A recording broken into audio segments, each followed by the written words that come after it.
Hi everyone, welcome to education point. So हम यहाँ पे जो है क्लास 11th की जो NCERT है हिस्ट्री की उसे कवर कर रहे हैं एंड उसका 4th चैप्टर जो है वो हमने यहाँ पे स्टार्ट किया था। अपनी कुछ प्रीवियस वीडियोस में हमने बात की थी यहाँ पे कि अरब में अब यहाँ पे जो है कौन कौन सी नई डायनेस्टीज आती हैं उनके बारे में बात कर रहे थे। किस तरह से जो डिफरेंट रीजन्स है ना यहाँ पे उसे वो किस तरह से अपने कंट्रोल में करते हैं उसके बारे में हम यहाँ पे बात कर रहे थे।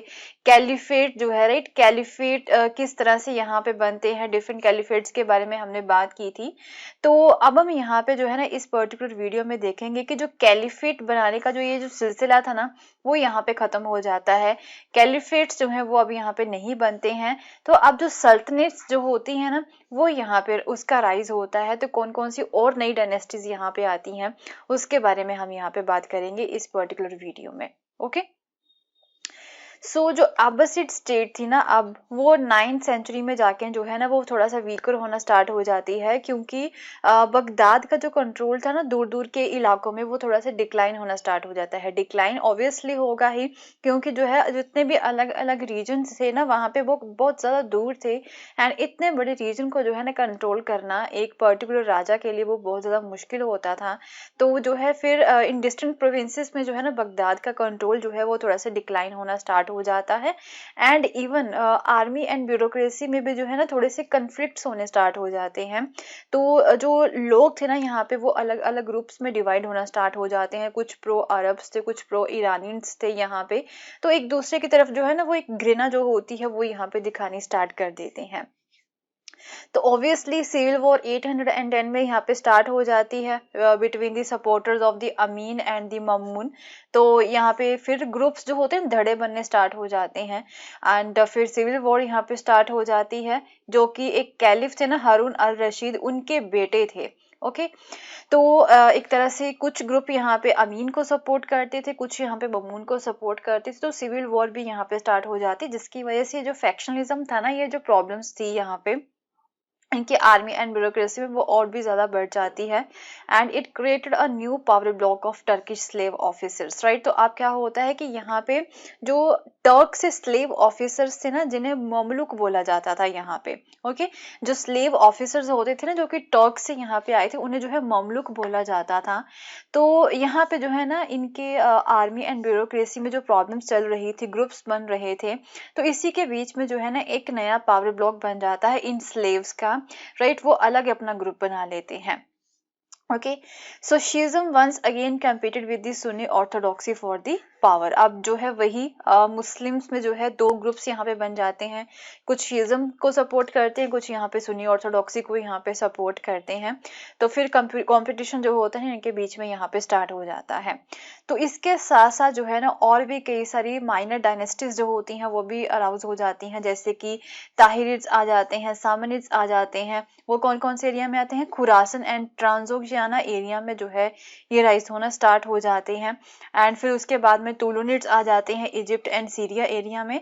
तो और भी कई सारी यहाँ पे जो माइनर डायनेस्टीज है ना वो राइज होनी स्टार्ट हो जाती हैं। तो हम बोल सकते हैं कि जो अपोजिट स्टेट थी ना जिसने पूरे एरिया के ऊपर जो है सेंट्रल इस्लामिक स्टेट्स के ऊपर जो है कंट्रोल किया हुआ था, अब जो है 9th सेंचुरी में ये छोटे छोटे एक तो फैक्शंस यहाँ पे स्टार्ट हो जाती हैं, इनके अपने ही ग्रुप्स बन जाते हैं, इनके जो सपोर्टर्स थे उनके बीच में एंड दूसरे और भी माइनर डायनेस्टीज जो है ना अलग अलग एरियाज में आनी स्टार्ट हो जाती हैं।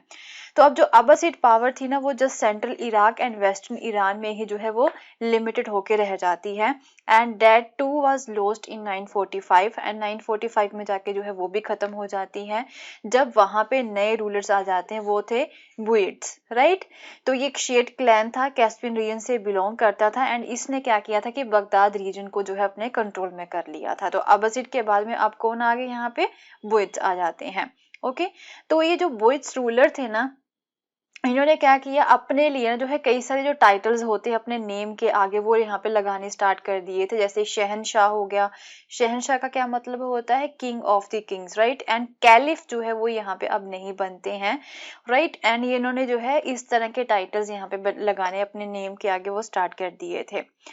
बट जो अब्बासिड कैलिफ थे ना, उससे जो है अपना एक सिंबॉलिक हेड जो है ना वो यहाँ पे रखा था अपने सुन्नी सब्जेक्ट्स का, क्योंकि जो सुन्नी थे ना यहाँ पे मुस्लिम्स यहाँ पे जो इस कम्युनिटी से बिलोंग करते थे वो अभी भी कैलिफ को सपोर्ट करते थे।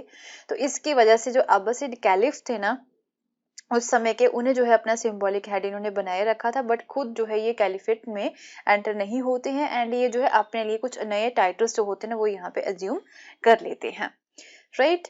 अब क्या था कि दूसरी तरफ यहाँ पे एक तो ये वाले रूलर आ रहे थे, तो दूसरी तरफ यहाँ पे जो है ना एक और लोग थे, राइट, एक और ग्रुप था यहाँ पे, या फिर एक और डायनेस्टी हम बोल सकते हैं जिन्हें फातिमिड्स बोला जाता है। एंड ये भी जो है ना इस्लामिक वर्ल्ड के ऊपर जो है रूल करना चाहते थे। तो ये जो फातिमिड्स थे ना वो जो है इस्माइली सबसेक्ट जो था ना शिज़म का, उससे वो बिलोंग करते थे एंड वो बोलते कि वो प्रॉफिट मोहम्मद की जो डॉटर थी ना फातिमा, उनके डिसेंडेंट्स हैं एंड इसी की वजह से जो है ना इस्लाम के रूलर्स के ऊपर जो है ना इनका सोल राइट है। मीन इस्लाम की जितने भी एरियाज है ना यहाँ पे इस्लामिस्ट एरियाज है, कंट्रीज है, उसके ऊपर जो है उन्हीं का ही राइट है। तो नॉर्थ अफ्रीका में उनका बेस बन जाता है एंड वहां से वो इजिप्ट को कंकर कर लेते हैं 969 में एंड यहाँ पे अपनी फातिमिड कैलिफेट जो है ना वो इस्टेब्लिश कर लेते हैं। ओके, तो अब क्या होता है, जो ओल्ड कैपिटल थी ना इजिप्ट की, राइट, उसे जो है हटा के अब नई जो है यहाँ पे कैपिटल बना ली जाती है फातिमिड कैलिफेट के द्वारा। उसे इसका नेम था काहिरा, ओके, जिसे कैरो भी बोला जाता है। एंड फिर अब जो है ये यहाँ पे दो रॉयल राइवल डायनेस्टीज रहती हैं। ओके, इस एरिया में अब दो राइवल डायनेस्टीज थी, एक तो बुइड्स हो गए, दूसरे यहाँ पे हो गए आपके फैतिमिद हो गए। ओके, तो पूरा जो ये जो एरिया था ना इस्लामिस्ट जितनी भी कंट्रीज थी वो दो डायनेस्टीज के बीच में बढ़ जाती है। बट ऐसा नहीं है कि वो एक दूसरे के साथ लड़ते झगड़ते ही रहते हैं, राइट। इन्होंने क्या किया था कि जो शीट एडमिनिस्ट्रेटर्स होते हैं ना उन्हें काफी सपोर्ट किया था इन्होंने। एंड पोइट्स एंड स्कॉलर्स है ना, चाहे वो शिज़म से बिलोंग करते हो चाहे वो सुन्नी से बिलोंग करते हो, तो सभी को जो है इन्होंने सपोर्ट किया था, दोनों ही डायनेस्टीज ने। बिटवीन 950 एंड 1200 इस्लामिक सोसाइटी जो है वो एक सिंगल पॉलिटिकल ऑर्डर या फिर सिंगल जो लैंग्वेज होता है ना कल्चर का, जैसे कि अरेबिक है, उसके ऊपर नहीं चलती है, but common economic and cultural patterns जो होते हैं ना वो यहाँ पे आपको देखने को मिलेंगे। ऐसा नहीं है कि कोई सिंगल पॉलिटिकल ऑर्डर यहाँ पे इन्होंने लगा दिया था, सिंगल लैंग्वेज जो है वो यहाँ पे यूज की जाती थी, ऐसा नहीं है। सभी जो लैंग्वेजेस हैं, चाहे कोई भी लैंग्वेज यहाँ पे बोलता हो कोई भी ग्रुप, सभी को सपोर्ट किया गया था। तो common economic and cultural patterns जो थे ना उसके ऊपर ये चलती थी इस्लामिक सोसाइटी 950 से लेकर 1200 के बीच में। ओके, तो यहाँ पे जो है यूनिटी दिखाने की कोशिश की थी दोनों ही डायनेस्टीज ने। एंड अब क्या था, the development of the Persian as a language of Islamic high culture. तो उस समय में पर्सियन लैंग्वेज भी जो है वो बहुत ज़्यादा एक तरह से डेवलप होती है। एंड फिर स्कॉलर्स, आर्टिस्ट, मर्चेंट्स जो है वो फ्रीली मूव कर सकते थे इन सेंट्रल इस्लामिक लैंड्स में। एंड फिर जिसकी वजह से जो है आइडियाज़ एंड जो मैनर्स होते हैं ना वो सर्कुलेट होते थे एक जगह से दूसरी जगह पे। and Muslim population less than 10% in the Umayyad and early Abbasid period increase enormously। तो इस पीरियड में जो है ना मुस्लिम पॉपुलेशन जो थी वो बहुत ज़्यादा बढ़ जाती है, जो कि जस्ट 10% थी उम्मेद जब यहाँ पे कैलिफेट थे। अब क्या था, the identity of Islam as a religion and a culture system separate from other religion became much sharper. तो अब जो एक डिवीजन होती है ना कि इस्लाम जो है एक प्रॉपर रिलीजन है, वो यहाँ पे एक प्रॉपर रिलीजन जो है वो बन जाता है। एंड कल्चर सिस्टम जो है ना वो इनका इस्लाम का जो कल्चरल सिस्टम है वो टोटली जो है अब सेपरेट हो जाता है दूसरे रिलीजन से। भी जो इस्लाम के लोग हैं उनका जो कल्चर है वो टोटली यहाँ पे एक तरह से डिफरेंट था। तो जो सेपरेशन थी ना यहाँ पे वो और भी ज्यादा शार्पर हो जाती है, राइट।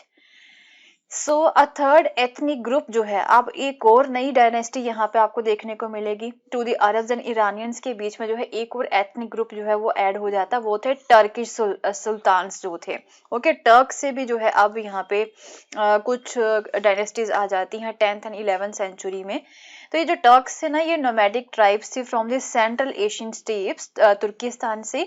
एंड धीरे धीरे इन्होंने इस्लाम की तरफ ये कन्वर्ट हो जाते हैं एंड ये स्किल्ड राइडर्स एंड वॉरियर्स थे and enter the Abbasid, Samanid and the Buyid administrators as a slaves. तो यहाँ पे अब्बासिड कैलिफेट जब यहाँ पे हुआ करता था सामानिड एम्पायर थी, बुइड जो एडमिनिस्ट्रेटर्स थे ना, उनके बीच में जो है ना ये as a slave and soldiers के तौर पे ये एंटर हुए थे।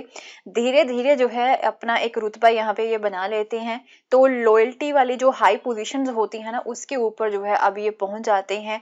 मिलिट्री एबिलिटीज वाली जो हाई पोजीशंस होती है ना वहां पे भी ये पहुंच जाते हैं। तो अपना जो है ना एक अलग रुतबा जो है ये यहाँ पे बना लेते हैं। ये as a slave and as a soldiers यहाँ पे आए थे।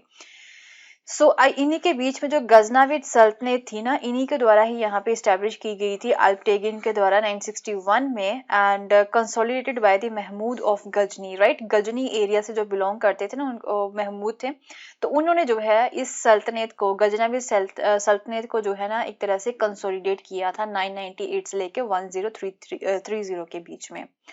तो ये जो गजनाविद थे ना ये भी एक मिलिट्री डायनेस्टी थी एंड प्रोफेशनल आर्मी थी टर्क्स एंड इंडियंस की, राइट।